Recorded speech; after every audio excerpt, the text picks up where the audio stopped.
Assalamualaikum warahmatullahi wabarakatuh. Selamat jumpa kembali di mata kuliah Geomorfologi. Pada sesi kedua ini kita akan membahas tentang proses-proses geomorfologi. Materi ini adalah kelanjutan dari materi di video sebelumnya ketika kita membahas tentang apa itu geomorfologi, kemudian dasar dari ilmu geomorfologi serta berbagai macam relief ya yang sudah kita pelajari sebelumnya. Nah, di proses-proses geomorfologi ini kita akan membahas beberapa hal, yaitu yang pertama terkait dengan apa saja yang mempengaruhi proses terbentuknya sebuah bentuk lahan dan kemudian aspek-aspek apa saja yang ada di dalamnya. Baik, kita mulai. Proses geomorfologi itu merupakan bentuk-bentuk perubahan baik secara fisik maupun kimiawi yang terjadi di permukaan bumi oleh tenaga geomorfologi, yaitu ada dua ya, ada tenaga endogen atau tenaga dari dalam dan tenaga eksogen atau tenaga dari luar. Nah, menurut Lobeck, tenaga ini itu merupakan akibat dari gaya endogen maupun eksogen yang kemudian memberikan kontribusi terhadap perubahan bentuk bentang alam atau landscape yang ada di permukaan bumi. Proses geomorfologi pada dasarnya itu bisa dibedakan menjadi dua, yaitu yang sifatnya konstruksional yang pertama dan yang kedua adalah yang sifatnya destruksional. Nah, kita akan bahas satu persatu ya secara singkat. Konstruksional artinya proses geomorfologi yang terjadi itu sifatnya membangun, menciptakan sesuatu yang sebelumnya belum ada, kemudian menjadi ada. Nah, kita misalnya mungkin tahu bahwa di bidang pekerjaan ya, ketika seseorang sedang membangun sebuah gedung, maka disebut orang itu sedang melakukan pekerjaan konstruksi, ya, membangun. Nah, sedangkan yang sifatnya destruksional, artinya ada proses geomorfologi yang kalau tadi membangun, nah ini merusak. Nah, ya jadi contohnya misalnya kita kasih masing-masing. Kalau proses geomorfologi yang sifatnya membangun, yaitu bisa pertama seperti epirogenesis, ya, yaitu proses yang mengakibatkan pengangkatan jalur-jalur kerak bumi sehingga dapat terbentuk dom atau kubah pada daerah yang luas. Atau proses epirogenesis, ya, atau proses epirogenesis ya tadi epirogenesis itu proses yang mengakibatkan pengangkatan jalur kerak bumi sehingga dapat terbentuk dom atau kubah pada daerah yang luas. Kemudian contoh lainnya dari proses endogenik itu seperti pada proses orogenesis, yaitu proses terangkatnya dan terlipatnya jalur kerak bumi sehingga membentuk struktur antiklin dan sinklin. Nah, biasanya pada daerah yang sempit. Nah, hasil dari orogenesis ini menghasilkan macam-macam struktur geologis seperti ada lipatan atau fault, kekar maupun sesar. Nah, contoh proses endogenik lainnya itu adalah proses magmatisme atau aktivitas vulkanisme dan gempa bumi ataupun tsunami. Nah, sedangkan proses yang sifatnya destruksional atau proses geomorfologi yang sifatnya merusak itu bisa seperti proses yang diciptakan oleh aliran sungai, glasial, maupun gelombang dan angin.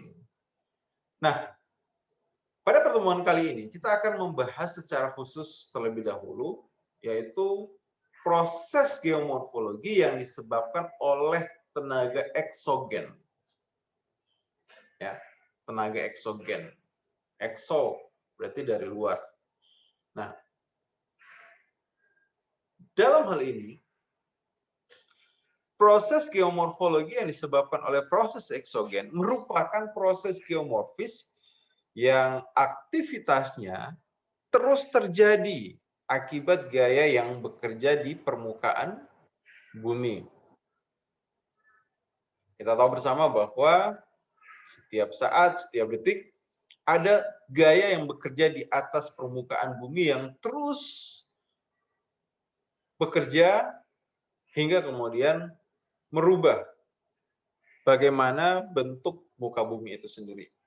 Nah, proses tersebut itu mencakup pertama pelapukan. Ketika terjadi pelapukan, maka ini secara otomatis mengubah bentuk permukaan bumi. Kemudian erosi, ya, pengikisan oleh air ataupun oleh glasial itu juga mempengaruhi bagaimana bentuk permukaan bumi. Ada gerakan massa batuan, mass wasting, ya. Jadi ketika misalnya terjadi gerakan tanah, gerakan longsor dan sebagainya, juga itu mengubah bentuk permukaan bumi. Kemudian ada denudasi, ya. Nah, proses denudasi juga menyebabkan terjadinya perubahan pada permukaan bumi. Proses sedimentasi, aktivitas organisme, dan juga proses solusional. Nah, kita akan bahas satu persatu. Pelapukan. Nah, semua pasti sudah tahu apa yang dimaksud dengan pelapukan. Nah, pelapukan ini adalah proses desintegrasi atau disagregasi yang secara berangsur terjadi dari material penyusun bumi yang berupa batuan itu.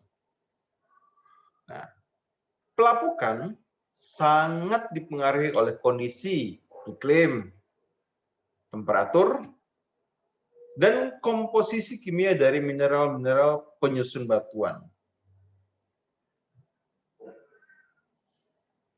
Batuan yang ada di permukaan bumi itu akan memiliki resistensi daya tahan terhadap pelapukan berbeda-beda, tergantung dari tadi itu. Seperti apa komposisi mineral pada batuan itu, kemudian apa saja mineral-mineral penyusun dari batuan itu, dan bagaimana pengaruh dari iklim serta temperatur di lingkungan tempat batuan itu berada. Nah, pelapukan ini dapat melibatkan proses mekanis ataupun kita sebut dengan pelapukan mekanik. Bisa juga disebabkan oleh aktivitas kimiawi atau kita kenal dengan pelapukan kimia, dan aktivitas organisme. Ya, termasuk manusia ya tentunya ya, yang dikenal dengan pelapukan organis.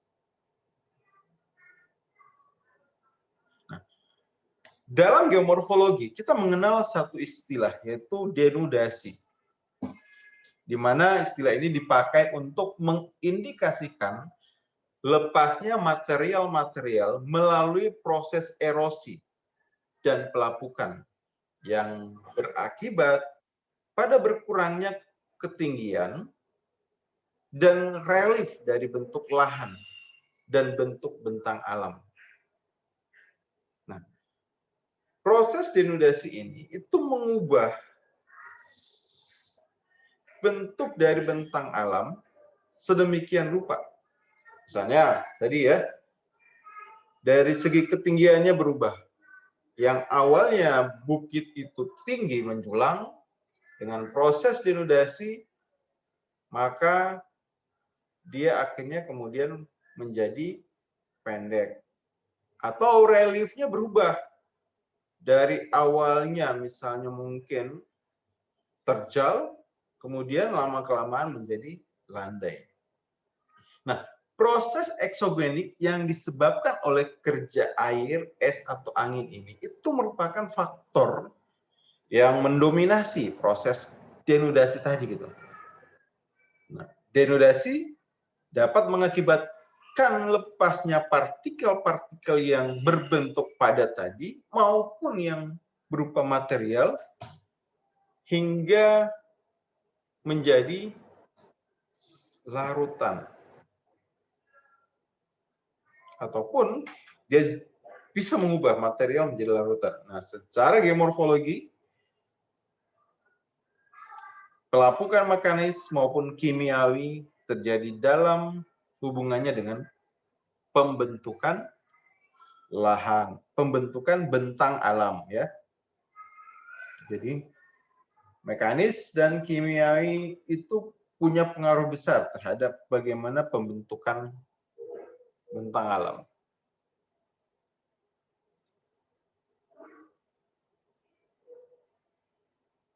Nah, kalau kita lihat di dalam gambar ya.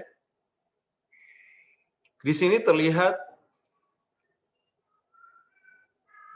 bekas pengikisan oleh air yang ada di yang disebabkan oleh meluapnya Sungai Colorado, maka terlihat bagaimana bentang alam itu berubah. Pada awalnya daerah ini adalah berupa dataran. Ya. Ketika terjadi banjir, maka air mengikis lapisan batuan hingga kemudian membentuk jalur-jalur. Proses yang terjadi ratusan bahkan ribuan tahun ini akhirnya membentuk satu bentang alam yang unik.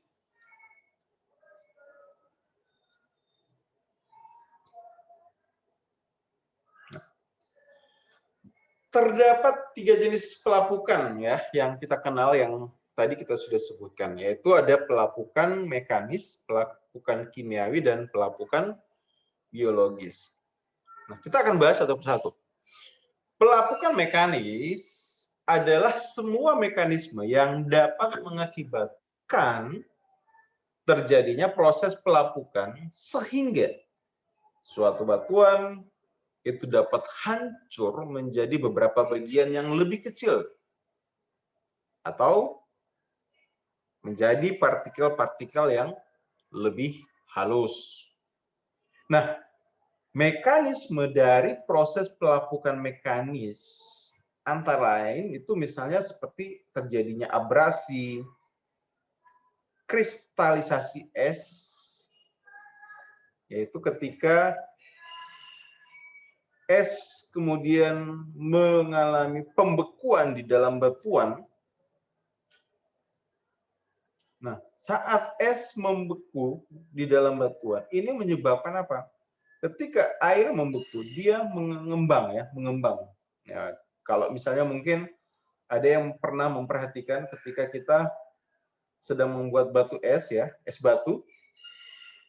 Nah, saat air kita masukkan ke dalam freezer, maka air ini akan mengembang dari volume sebelumnya. Nah, ini juga kenapa kemudian sangat berbahaya ketika kita misalnya memasukkan cairan yang ada di dalam botol kaca dan kemudian kita bekukan. Nah, karena nantinya air ini akan mengembang dan akhirnya bisa membuat pecah wadah botolnya. Nah, lainnya, proses pelapukan mekanis itu bisa disebabkan oleh karena ada perubahan panas secara cepat atau thermal fracture. Nah, batuan ketika dia terus mengalami perbedaan temperatur yang cukup tinggi, misalnya perubahan panas yang cepat, panas, dingin, panas, dingin, panas, dingin, ini juga akan mempengaruhi batuan sehingga akan mudah lapuk. ya, akan sangat mudah lapuk. Kemudian proses hidrasi dan eksfoliasi atau pengelupasan akibat pelepasan tekanan karena perubahan tekanan. Nah, ini contoh dari pelapukan mekanis. Gampangnya adalah pelapukan mekanis itu pelapukan yang terjadi oleh aktivitas fisik, ya. Ya, tadi itu. Jadi fisiknya kemudian yang berubah. Nah, kita masuk ke yang kedua, pelapukan kimiawi.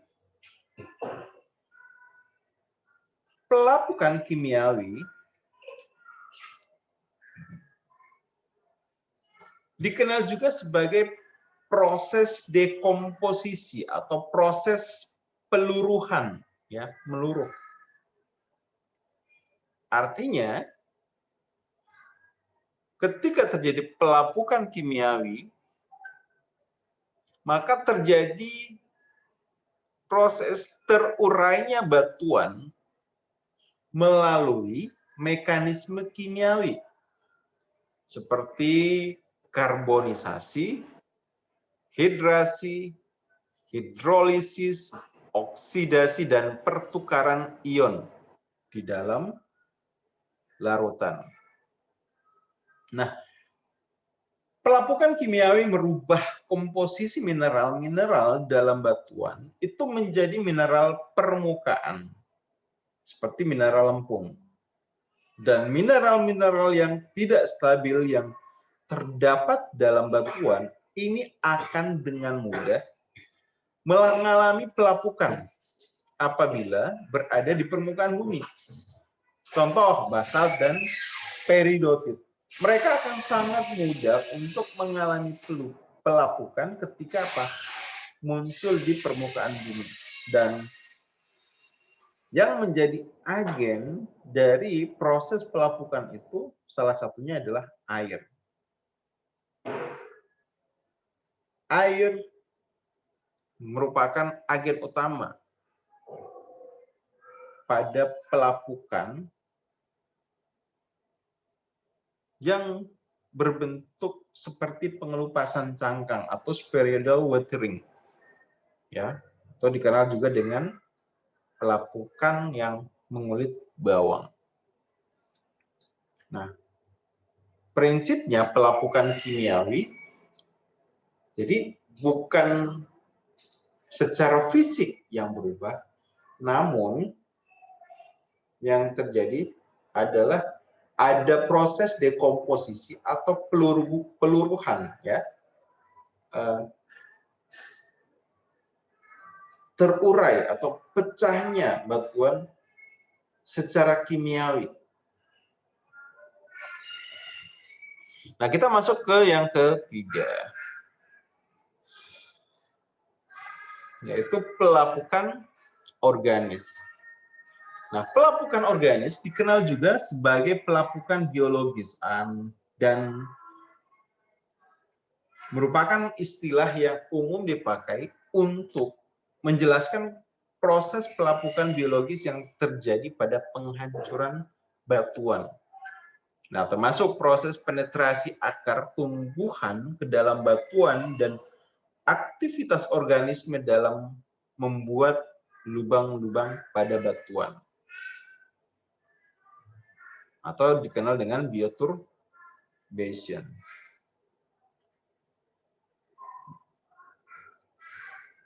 Pada pelapukan organis ini juga termasuk di dalamnya aksi dari berbagai macam jenis asam yang ada dalam mineral melalui proses leaching, ya, pencucian. Dan pada hakikatnya sebenarnya pelapukan organis merupakan perpaduan antara proses pelapukan mekanis dan pelapukan kimia. Nah, batuan ketika dia mengalami pelapukan, maka hasil akhirnya adalah dia akan menjadi tanah. Nah, karena inilah tanah itu merupakan hasil dari pelapukan batuan. Dan ada jenis-jenis tanah itu, tergantung dari jenis batuan asalnya.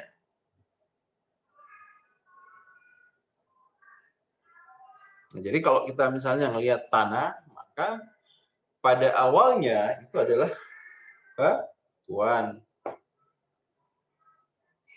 yang dia kemudian mengalami pelapukan hingga akhirnya berubah.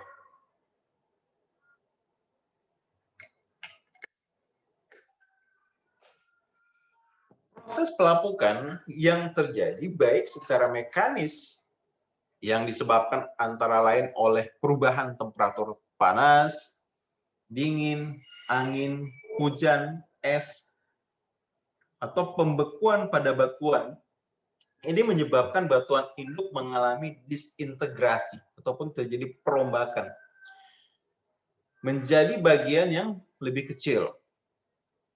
Sedangkan proses kimiawi yang disebabkan oleh larutan asam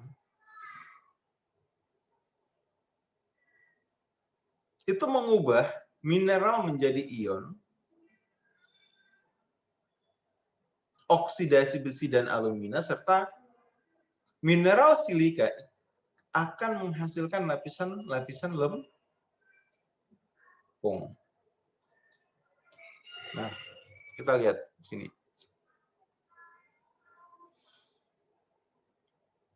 Ini contoh. Di dalam batuan itu terdapat mineral.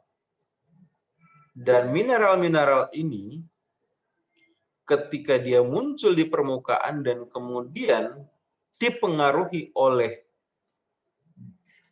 CO2 dan H2O, maka yang terjadi batuan ini atau mineral ini itu akan berubah secara kimiawi. Fisik menjadi apa? Kalau feldspar menjadi mineral lempung. Mineral biota dan mika, ketika lapuk dia akan menjadi mineral lempung. Muskovit juga akan menjadi mineral lempung. Nah, kuarsa itu akan menjadi butiran pasir ya. Karena kuarsa itu termasuk mineral dengan tingkat kekerasan yang ya hampir tinggi, maka dia tidak kemudian berubah menjadi mineral lain, tapi kemudian dia berubah menjadi butiran pasir. Nah, kalau kalsit sendiri itu dia tidak berubah itu. Tapi kemudian larut. Ya. Seperti itu. Nah, kita lihat di bagian atas ini. Ini adalah contoh pelapukan ya. Gambaran bagaimana proses pelapukan mekanis terjadi. Ya, jadi berubah dari posisi awal batuan kemudian mengalami bentuk seperti ini. Nah, yang di sebelah kanan atas itu adalah pelapukan kimiawi. Nah, ini pada batuan bisa jadi ya batuan batu gamping. Nah, jadi terjadi pelarutan sehingga kemudian akhirnya mengubah bentuk lahan yang ada. Nah, ini adalah pelapukan organis yang disebabkan oleh akar tanaman. Jadi, kenapa disebut pelapukan organis itu merupakan kolaborasi antara pelapukan yang disebabkan oleh aktivitas mekanis ya dan aktivitas kimiawi. Karena ketika cacing ataupun akar tanaman mencoba menerobos ke dalam tanah ataupun batuan, maka yang terjadi adalah tidak hanya mendorong secara fisik, secara mekanis, cacing, ya, tapi dia juga menghasilkan cairan yang itu bisa melarutkan batuan dan kemudian akhirnya mengubah batuan tadi menjadi lebih lunak sehingga lebih mudah untuk diterobos. Nah, dan di kanan bawah ini adalah contoh dari proses pengelupasan ya. Exfoliation yang disebabkan oleh air. Kita masuk selanjutnya kepada materi selanjutnya, yaitu tentang erosi. Erosi adalah istilah umum yang dipakai untuk proses penghancuran batuan pada sebuah pelapukan dan proses pengangkutan hasil dari penghancuran batuan tersebut. Jadi ketika batuan hancur, ya kita sebut dia lapuk. Tapi erosi ini adalah proses dari penghancuran dan pengangkutan hasil hancuran tadi. Proses erosi fisika itu disebut juga sebagai proses corrosion. Ya. Corrosion. Mengalami corrosion atau erosi mekanis. Sedangkan ketika proses erosi terjadi secara kimia disebut dengan corrosion. Ya, contoh corrosion itu pada paku ya. Paku itu ketika misalnya dia mengalami korosi ya berkarat. Nah, itu proses erosi secara kimia. Adapun agen dari proses erosi bisa pertama adalah karena gaya gravitasi, air, es, dan angin. Nah, berdasarkan bentuk dan ukurannya, erosi ini bisa dibagi menjadi 5. Ya, kita akan bahas ya. Contohnya itu.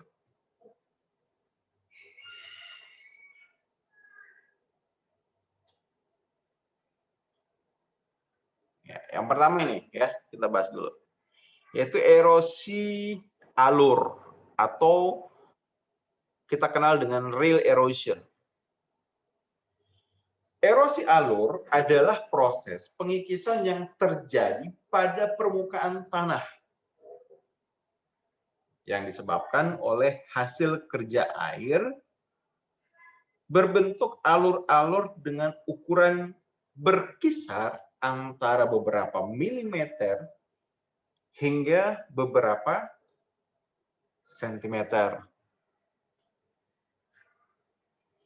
Pada dasarnya, erosi alur merupakan tahap awal dari hasil erosi air yang mengikis permukaan tanah, membentuk alur-alur sebagai tempat mengalirnya air.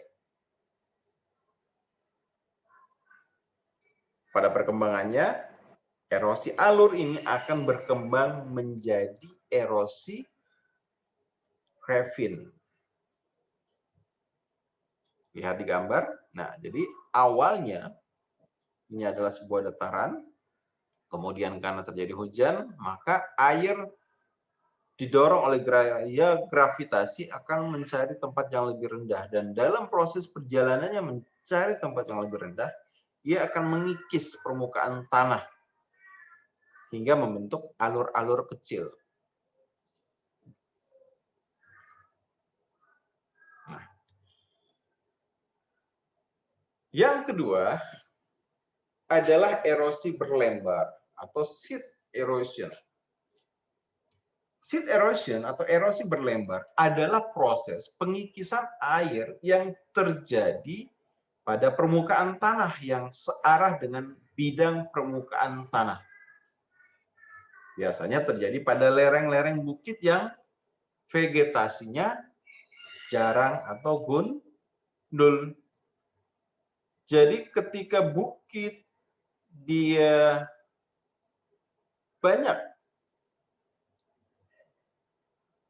bolongnya ataupun kurang vegetasinya, maka ini akan menyebabkan terjadinya erosi lembar,